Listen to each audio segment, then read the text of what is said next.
Yvonne here. I want to welcome you to today's class where I will teach you about colouring techniques. So I would like to introduce you to the use of colouring blenders when it comes to colouring your art. If you apply the blender to your colours, you will notice that the whites will start to vanish and the colours will become more smooth and solid. If you apply the blender on several colours, the colours will blend nicely, creating a gradation of colours and create new tones in the process.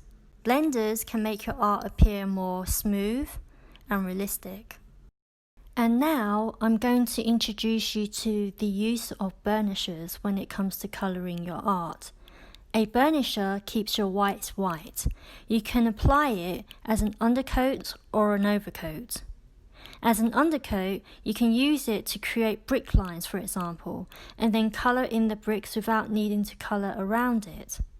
If you want to create a shiny effect, you can choose to use the burnisher as an overcoat. So there are different effects you can achieve by the way you handle your pencil. So if you apply light pressure, the colours will come out lighter. If you apply medium pressure, it will appear a little bit darker. If you apply a lot of pressure, then it will be extremely dark and more solid.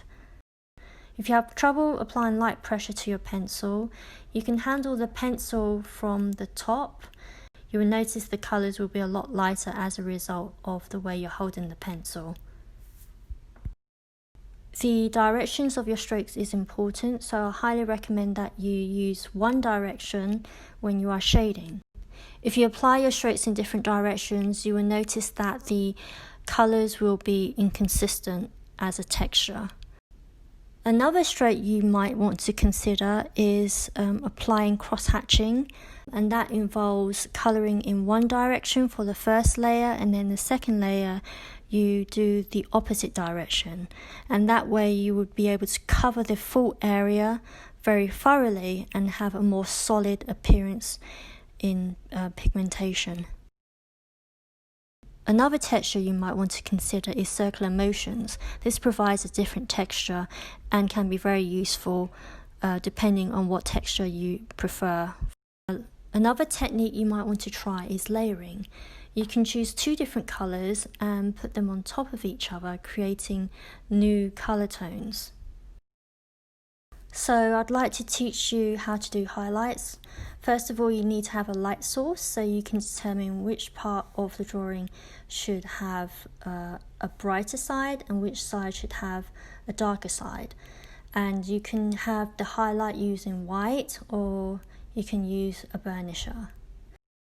And here I'm just using grey to depict shadow.